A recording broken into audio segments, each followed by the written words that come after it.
Welcome, आप सभी का स्वागत है अभय एकेडमी में। आज जो हमारा टॉपिक है हम लोग लाइट पढ़ेंगे और ये सारे डेफिनेशंस को, ये सारे टर्म्स को बहुत अच्छा से सीखेंगे। आइए एक एक करके सभी टर्म्स को जानते हैं क्या है। सबसे पहले हमारे पास जो है वो है light and its properties. Light क्या है? तो लाइट के बारे में कहा जाता है कि light is a form of energy which gives us sensation of site.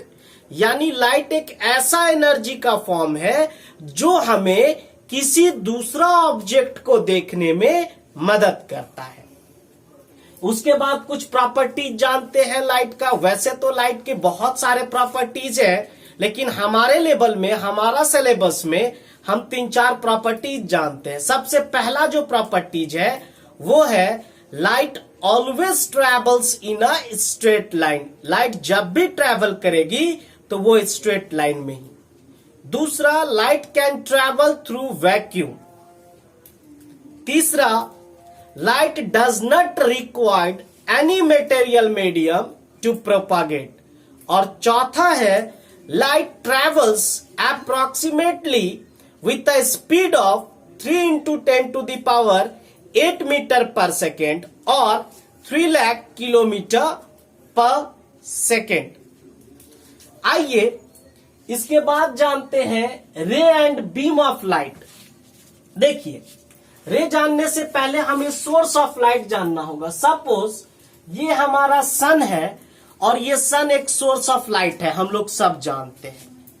मान लेते हैं कि सन का जो ये सरफेस है, इस एक पॉइंट से, याद रखिएगा मैं क्या बता रहा हूं, सन का पूरा सरफेस में से हम एक पॉइंट लेते हैं, फिर उस पॉइंट को आगे बढ़ाते जाएंगे, बढ़ाते जाएंगे, बढ़ाते जाएंगे।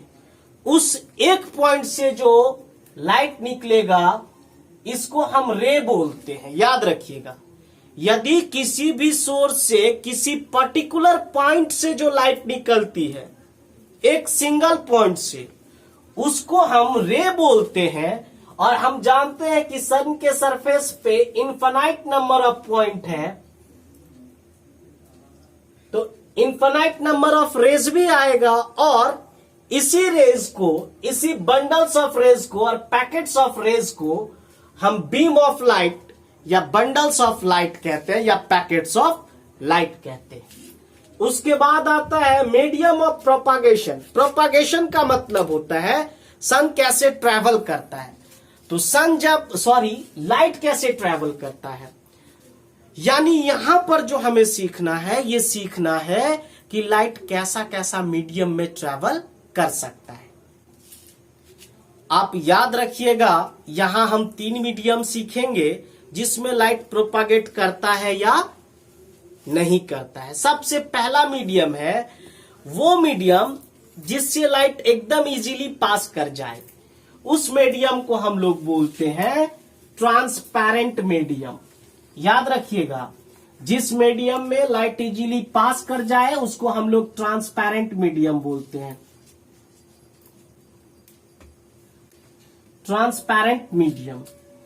Transparent medium is that medium in which light can propagate easily। जिसमें लाइट एकदम इजीली प्रोपागेट कर जाए वो ट्रांसपेरेंट मीडियम है। दूसरा मीडियम है, इसमें लाइट तो पास करता है लेकिन पूरा पूरा पास नहीं करता है। जैसे एग्जाम्पल, मैं आपको एक ग्लास दूं और उस ग्लास में बोलूं पूरा पानी फिल कर दो।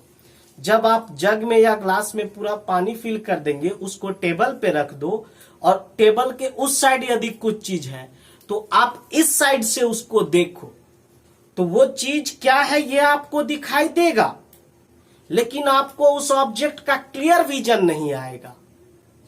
यदि कोई भी एक ऐसा मीडियम है जिससे कि लाइट से उस पार का ऑब्जेक्ट को हम देख तो सकते हैं, हमें विजन मिलता है, लेकिन क्लियर विजन नहीं मिले, स्पष्ट नहीं दिखे, वो धुंधला दिखे या अच्छा से नहीं दिखे, तो उस मीडियम को हम कहते हैं ट्रांसलूसेंट मीडियम।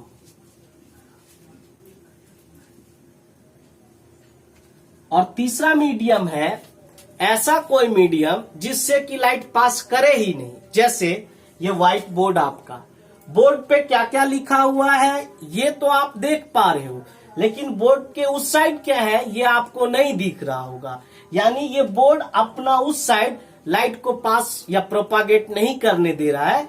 तो इस मीडियम को हम कहते हैं ओपेक मीडियम। यानी लाइट का हम 3 टाइप का प्रोपागेशन के रेस्पेक्ट में मीडियम जाने। पहला मीडियम है ट्रांसपेरेंट, जिससे लाइट इजीली पास करता हो, जिससे लाइट पार्शियली पास करता हो वो ट्रांसलूसेंट, और जिससे लाइट बिल्कुल पास नहीं करता हो दैट इज ओपेक।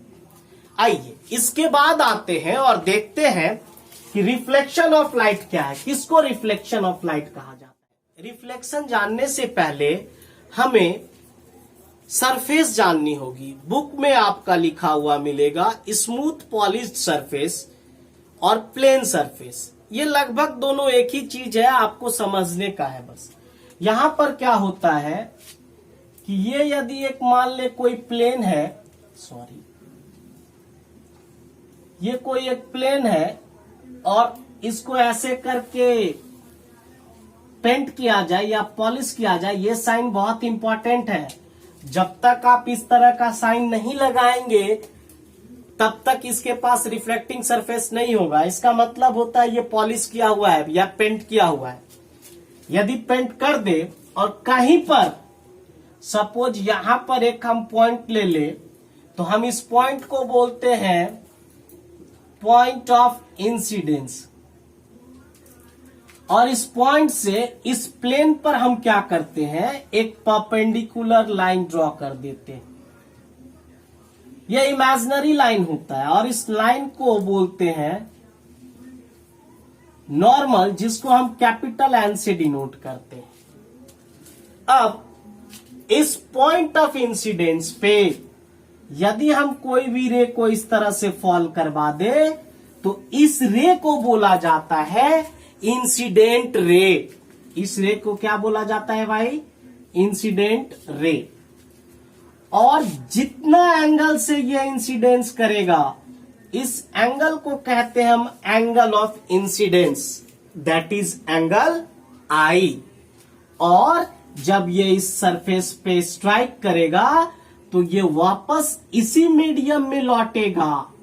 ये रिफ्लेक्शन का रूल है, जिस पर स्ट्राइक करेगा उसी मीडियम में ये वापस आएगा। और इस रे को बोलते हैं हम रिफ्लेक्टेड रे, और यहां जिस एंगल से आएगा उसको बोलते हैं एंगल ऑफ रिफ्लेक्शन। इसको बोलते हैं एंगल ऑफ रिफ्लेक्शन। इस तरह से रिफ्लेक्शन को यदि डिफाइंड किया जाए तो कहा जाता है when a beam of light strikes on a plain polished surface it gets reflected towards the same medium।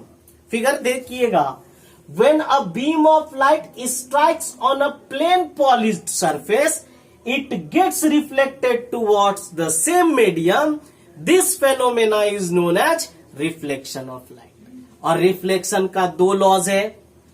एक है, पहला लॉ है, आप एक चीज देख पा रहे हो, चाहे वो इंसिडेंस रे हो, रिफ्लेक्टेड रे हो, नॉर्मल हो या पॉइंट ऑफ इंसिडेंस हो, ये सभी इस बोर्ड पे है कि नहीं है। तो हम यदि बोर्ड को प्लेन कहे कि बोर्ड भी एक प्लेन है तो इसमें कोई गलती नहीं है। और हमें रिफ्लेक्शन का पहला लॉ कहता है कि द इंसिडेंस रे, the reflected ray, the normal and the point of incidence all lie at the same plane। ये सभी एक ही प्लेन पे लाई करेगी। दूसरा लॉ है the angle of incidence, that is angle I is always equal to the angle of reflection। ये reflection का दूसरा लॉ है। the angle of incidence, that is angle I, is always equal to the angle of reflection, that is angle R। इस तरह से हम लोग reflection का दोनों लॉज भी सीख लिए। आपके बुक में टाइप्स ऑफ रिफ्लेक्शन भी दिया हुआ है, आइए दोनों को जान लेते हैं क्या है। रिफ्लेक्शन डिपेंड करता है सरफेस पे। यदि मैं आपको दो सरफेस दे दूं, एक प्लेन सरफेस दे दूं और एक जिगजैग सरफेस दे दूं, या यूं कहे कि इरेगुलर सरफेस दे दूं या कर्व सरफेस दे दूं, यह सरफेस कर्व है, रेगुलर नहीं है, पॉलिश्ड नहीं है, पॉलिश्ड भी है लेकिन रेगुलर शेप का नहीं है, और बहुत सारा रेज इस तरह से इस प्लेन पे यदि पैरेलली हम लोग इंसिडेंस करवाए तो ये जब रिफ्लेक्ट करेगा, यदि ये रे पैरेलल आ रहा है तो ये रिफ्लेक्ट भी जब करेगा तो पैरेलली ही रिफ्लेक्ट करेगा, और इस टाइप के रिफ्लेक्शन को हम बोलते हैं रेगुलर रिफ्लेक्शन। इसको बोलते हैं रेगुलर रिफ्लेक्शन। उसी तरह से यदि इस कर्व सरफेस पे हम बहुत सारे रेज को पैरेलल आने दें तो ये स्ट्राइक तो इंसिडेंस तो करेगा पैरेलली, लेकिन जब रिफ्लेक्ट करने की बात होगी तो ये पैरेलली इस तरह से नहीं रिफ्लेक्ट करेगा, ये अपना जिगजैग पाथ पे रिफ्लेक्ट कर जाएगा, और यदि ये जिगजैग पाथ पे रिफ्लेक्ट करता है तो ये पैरेलल नहीं है, ये रेगुलर नहीं है, इसीलिए इस टाइप के रिफ्लेक्शन को हम नाम देते हैं इरेगुलर रिफ्लेक्शन या डिफ्यूज्ड रिफ्लेक्शन। याद रखिएगा, इसको दोनों एक ही नाम से जानते हैं, चाहे इरेगुलर रिफ्लेक्शन हो या डिफ्यूज्ड रिफ्लेक्शन हो, दोनों एक ही चीज है और इस तरह से होता है। एक बार मिरर देखते हैं कैसे फॉर्म होता है। मिरर की फॉर्मेशन एकदम इजी है। एक प्लेन हम लोग ग्लास शीट लेते हैं और उस ग्लास शीट का दो पार्ट होता है, आप देख पाएंगे, एक फ्रंट फेस होता है और एक बैक फेस होता है। किसी भी फेस पे यदि हम सिल्वर कलर से पेंट करें, याद रखिएगा सिल्वर कलर से पेंट क्यों किया जाता है, सिल्वर कलर के पास रिफ्लेक्टिंग प्रॉपर्टी है। वो कोई भी रे यदि उस पर स्ट्राइक करता है उसके सरफेस पे सिल्वर कलर पे, तो सिल्वर कलर उसको बहुत अच्छा से रिफ्लेक्ट कर सकता है। उस सिल्वर कलर के पास रिफ्लेक्ट करने की बहुत ज्यादा अच्छा क्षमता है, जिसके कारण वो लाइट को रिफ्लेक्ट करता है। तो हम करते क्या है, ग्लास पेन को एक साइड से सिल्वर कलर से पेंट करते हैं, और सिल्वर कलर होता है वोलाटाइल इन नेचर।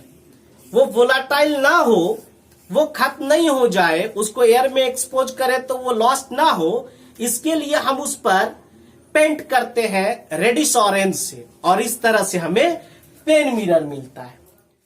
इस तरह से अब हम अपना स्फेरिकल मिरर देखते हैं कि स्फेरिकल मिरर क्या है, कैसा है। देखिए, स्फेरिकल मिरर जो है ये एक स्फीयर से बनाया जाता है, और सपोज हम लोग इस तरह से एक स्फीयर को ले ले, इस तरह से एक स्फीयर को ले ले, और इस स्फीयर को यहां से यहां कट कर ले और फिर यहां से यहां कट कर ले, और करे क्या, आप तो जानते हैं कि इसके बीच में कहीं ना कहीं सेंटर होगा सी। इस पार्ट को, जो पार्ट को हम कट किए हैं, इस स्फीयर के पार्ट को हटा दिया जाए तो हमारे पास इस तरह का दो स्ट्रक्चर आएगा। एक ये है, और इसको मैं आपको यहां पे लिख देता हूं, एक ऐसा स्ट्रक्चर आपके पास आ गया। यदि इसी कर्व स्ट्रक्चर को, दोनों को, एक को बाहर से पॉलिश कर दिया जाए और एक को अंदर के पार्ट से पॉलिश कर दिया जाए,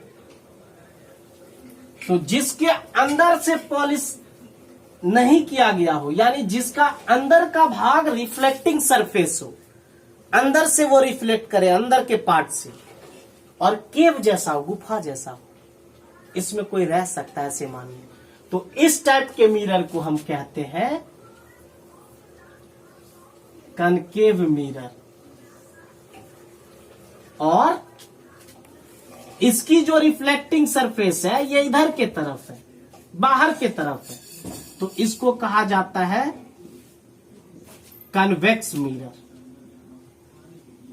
यानी जिसका अंदर का पार्ट रिफ्लेक्टिंग सरफेस हो, यानी ये खाली जगह वाला रिफ्लेक्ट करे तो ये कनकेव मिरर है, और जिसका बाहर वाला पार्ट हो वो कन्वेक्स मिरर है। आइए कुछ और टर्म्स जानते हैं मिरर्स के बारे में, स्फेरिकल मिरर के बारे में। सपोज ये आपका एक कनकेव मिरर है, इसको यदि पॉलिश नहीं करेंगे तो ये मिरर नहीं कहलाएगी, इसीलिए पॉलिश करना एकदम जरूरी है। पॉलिश कर दिए। यहां पर हम एक पॉइंट लेते हैं, इस पॉइंट को बोला जाता है पोल, याद रखिएगा। और यहां मेरे पास यदि ये स्फीयर से बना हुआ है तो सेंटर होगा सी। एक ऐसा स्ट्रेट लाइन जो सेंटर से पास करते हुए पोल को ज्वाइन कर दे, इस पोल वाला पॉइंट को ज्वाइन कर दे, तो इस लाइन को हम कहते हैं प्रिंसिपल एक्सिस। याद रखिएगा, इस लाइन को कहा जाता है प्रिंसिपल एक्सिस। ये सेंटर है तो इसको हम कहते हैं सेंटर ऑफ कर्वेचर। इस पॉइंट को हम कहते हैं पोल, और पोल और सेंटर ऑफ कर्वेचर के एकदम बीच में एक पॉइंट होता है, वो है फोकस। और पोल और फोकस के बीच का डिस्टेंस को हम फोकल लेंथ कहते हैं, और सेंटर से लेके पोल तक के डिस्टेंस को हम रेडियस ऑफ कर्वेचर कहते हैं। एक टर्म और है एपर्चर। कोई भी मिरर जितना पार्ट से, यानी वो अपना जितना पोर्शन से रिफ्लेक्शन कर सकता है, जैसे ये मिरर यहां से यहां तक इसको कोई भी यदि रेज मिलेगा तो ये उसको रिफ्लेक्ट कर देगा। जितना भाग से वो रिफ्लेक्ट कर सकता है उसके उस पार्ट को हम एपर्चर बोलते हैं। यह है कुछ स्फेरिकल मिरर्स का पॉइंट। अब देखते हैं दोनों स्फेरिकल मिरर्स, चाहे वो कनकेव हो और कन्वेक्स हो, इनके द्वारा जो इमेजेस बनते हैं, ये इमेजेस क्या होता है, कैसे होता है। आपको दो टाइप का इमेज पढ़ना पड़ेगा। एक है रियल इमेज और दूसरा है वर्चुअल इमेज। याद रखिएगा, जब कोई भी रे किसी भी मिरर पे फॉल करेगा, जब कभी भी कोई भी रे किसी भी मिरर पे फॉल करेगा और रिफ्लेक्ट करने के बाद यदि वो रेज आपस में एक दूसरा को इंटरसेक्ट करता हो, याद रखिएगा ये लाइन को, यदि कोई भी रे मिरर पे स्ट्राइक करता हो और रिफ्लेक्ट करने के बाद एक दूसरा रिफ्लेक्टेड रेज को इंटरसेक्ट करता हो, तो इस टाइप से जो इमेज की फॉर्मेशन होती है वो रियल इमेज कहलाती है। The image which is formed by the intersection of या इंटरसेक्टिंग्स पॉइंट या point of intersection of reflected rays is known as real image, and real image को हम स्क्रीन पे ऑब्टेंड कर सकते हैं। रियल इमेज को हम स्क्रीन पे ऑब्टेंड कर सकते हैं, जबकि वर्चुअल इमेज का जो रिफ्लेक्टेड रेज है ये आपस में कभी मीट नहीं करता, कभी इंटरसेक्ट नहीं करता है। हम इनको ऐसा एज्यूम करते हैं कि ये ऐसे करके करेगा। और एक याद रखिएगा पॉइंट, जो रेज को हम रियल में खींचे, लाइन खींचे, तो ऐसा रे कहलाता है रियल, ये रियल रेज है। और जो हमको महसूस हो वो वास्तव में नहीं हो, लेकिन हम जबरदस्ती उसको खींचे, ड्रॉ करें और डॉटेड लाइन से दिखाए, तो लाइट चैप्टर में इसको हम कहेंगे इमेजिनरी रे। ये रियल रे है और ये इमेजिनरी रे है। तो वर्चुअल इमेजेस में जो इमेज फॉर्म होती है, ये इमेजिनरी रेज को आपस में मीट करवा के इमेज की फॉर्मेशन करवाते हैं। ये था कुछ टाइप का रे, और कुछ इमेजेस इस तरह से अब हम लोग देखते हैं कि इमेजेस कनकेव मिरर के द्वारा जब फॉर्म होगा तो इसके पास क्या क्या कुछ रूल्स हैं। आप याद रखिएगा कि 4 गोल्डन रूल्स है कनकेव मिरर के द्वारा जिससे कि इमेज का फॉर्मेशन होती है। सपोज ये मेरा 4 अलग अलग कनकेव मिरर है।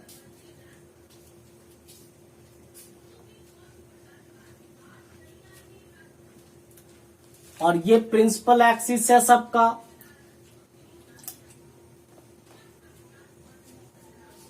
यदि ये इसका पोल है, पोल है, पोल, पोल, यहां पर सेंटर ऑफ कर्वेचर, ये फोकस, सेंटर ऑफ कर्वेचर, ये फोकस, ये सेंटर ऑफ कर्वेचर, ये फोकस, और ये भी सेंटर ऑफ कर्वेचर और ये फोकस हो, तो चारों गोल्डन रूल्स क्या है। फर्स्ट रूल है, जो रूल फर्स्ट है वो ये है कि यदि कोई भी इंसिडेंस रे प्रिंसिपल एक्सिस से पैरेलल आए, देख रहे होंगे कि प्रिंसिपल एक्सिस और ये रे जब मिरर पे स्ट्राइक हो रहा है तो पैरेलली कोई भी रे यदि प्रिंसिपल एक्सिस से पैरेलल आके मिरर पे स्ट्राइक करता है तो ये जब भी रिफ्लेक्ट करेगा तो ये फोकस से ही करेगा। यानी प्रिंसिपल एक्सिस के पैरेलल आएगा तो किधर से रिफ्लेक्ट होगा, फोकस।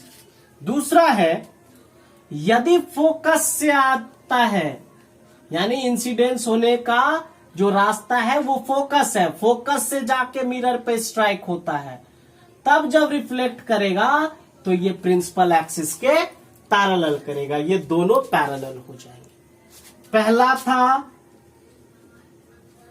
प्रिंसिपल एक्सिस से पैरेलल आया तो फोकस होके गया। दूसरा है फोकस होके आया तो रिफ्लेक्ट जब किया तो प्रिंसिपल एक्सिस से पैरेलल किया। तीसरा है, यदि कोई भी रे सेंटर ऑफ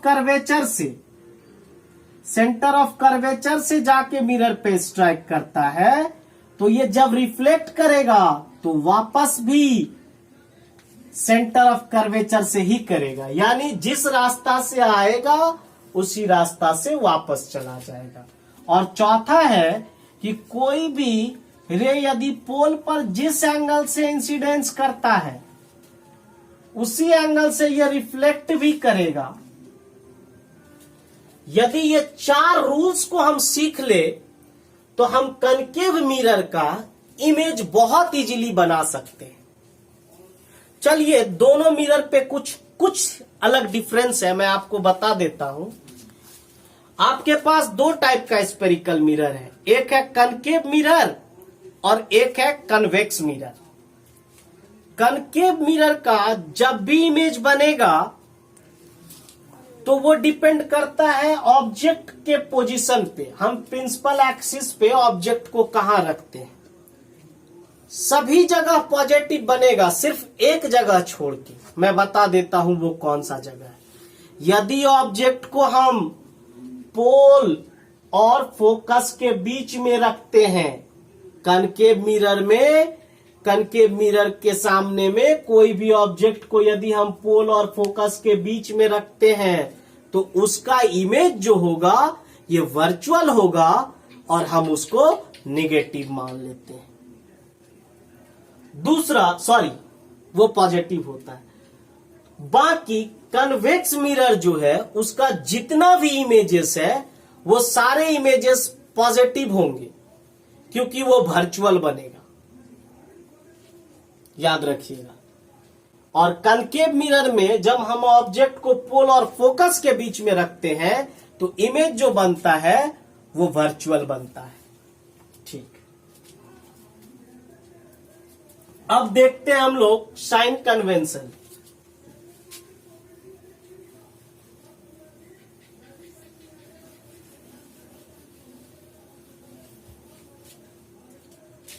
यदि ये मेरे पास कनकेव मिरर हो जाए, ये प्रिंसिपल एक्सिस हो जाए, और ये मिरर तब होगा जब इसको पॉलिश करेंगे। ये फोकस है, ये सेंटर ऑफ कर्वेचर है। तो कहा जाता है कि इंसिडेंस रे का जिधर डायरेक्शन होगा, यानी इंसिडेंस रे के डायरेक्शन के तरफ का जो लेंथ होगा उसको हम पॉजिटिव मानते हैं। इस बात को याद रखिएगा, इंसिडेंस रे के डायरेक्शन को हम लोग पॉजिटिव मानते हैं और उसी तरह से जो रिफ्लेक्टेड रेज होते हैं इसका जो डिस्टेंस होगा इसको हम निगेटिव मानते हैं। यदि ऑब्जेक्ट को ऊपर रखा जाता है तो प्रिंसिपल एक्सिस से ऊपर जितना भी ऑब्जेक्ट रखा जाए या इमेज बने, चाहे ऑब्जेक्ट हो या इमेज हो, प्रिंसिपल एक्सिस से ऊपर का डिस्टेंस को हम पॉजिटिव मानते हैं और प्रिंसिपल एक्सिस के नीचे के डिस्टेंस को हम निगेटिव मानते हैं। बस यही चीज है। साइन कन्वेंशन में हमको 4 चीज याद रखना है। इंसिडेंस रे के डायरेक्शन का डिस्टेंस पॉजिटिव लेंगे, रिफ्लेक्टेड रे के डायरेक्शन का डिस्टेंस जो होगा उसको निगेटिव लेंगे, प्रिंसिपल एक्सिस से ऊपर चाहे ऑब्जेक्ट हो या इमेज हो उसको पॉजिटिव लेंगे और प्रिंसिपल एक्सिस के नीचे चाहे ऑब्जेक्ट हो या इमेज हो उसको हम नेगेटिव लेंगे। इस तरह से इसके बाद आते हैं मैग्निफिकेशन पे। मैग्निफिकेशन क्या है? तो मैग्निफिकेशन के बारे में मैग्निफिकेशन एक सिंपल रेशियो है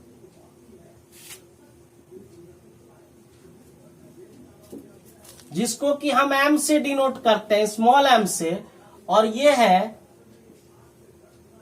height of image by height of object. यानी आपको ये याद रखना है कि मैग्निफिकेशन जो है ये एक सिंपल रेशियो है height of image by height of object का। यदि हम मैग्निफिकेशन को m लिखे तो हम जानते हैं हम हाइट ऑफ इमेज को लिखते हैं v और हाइट ऑफ ऑब्जेक्ट को लिखते हैं u। तो सिंपली हमारे पास जो मैग्निफिकेशन का फॉर्मूला आ जाएगा m is equal to v by u. कभी कभी हम देखते हैं मैग्निफिकेशन को माइनस वी बाय यू भी लिखा हुआ रहता है।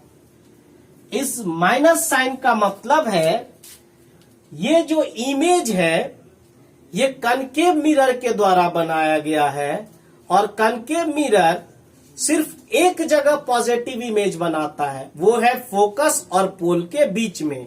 बाकी सारा जगह इसका निगेटिव इमेज बनता है, इसीलिए यहां पर निगेटिव साइन का यूज किया जाता है। याद रखिएगा मैग्निफिकेशन को भी हम लीनियर मैग्निफिकेशन के नाम से जानते हैं। एक और टर्म है लैटरल इन्वर्जन। लैटरल इन्वर्जन एक ऐसा टर्म है जिसमें यदि किसी भी मिरर के फ्रंट पे हम खड़ा हो जाए और हम अपना राइट हैंड उठाए तो वो अपना लेफ्ट दिखाएगा और हम अपना लेफ्ट दिखाए तो वो राइट दिखाएगा, मतलब इन्वर्ज कर जाएगा। मेरा राइट मेरा इमेज का लेफ्ट हो जाएगा और मेरा लेफ्ट मेरा इमेज का राइट हो जाएगा। इस तरह का जो ऑब्जेक्ट और इमेज में इन्वर्जन होगा इसी को बोलते हैं लैटरल इन्वर्जन। इसके बाद आता है मिरर फॉर्मूला। आइए देखते हैं मिरर फॉर्मूला क्या है।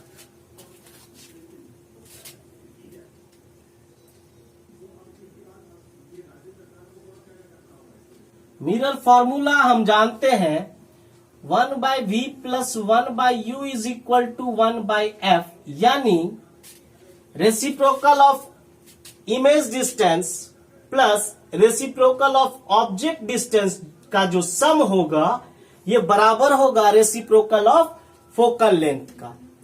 यदि इसको रेडियस ऑफ कर्वेचर के टर्म में दिखाए तो हम जानते हैं r इज इक्वल टू होता है 2f, तो f इज इक्वल टू हो जाएगा r बाई 2।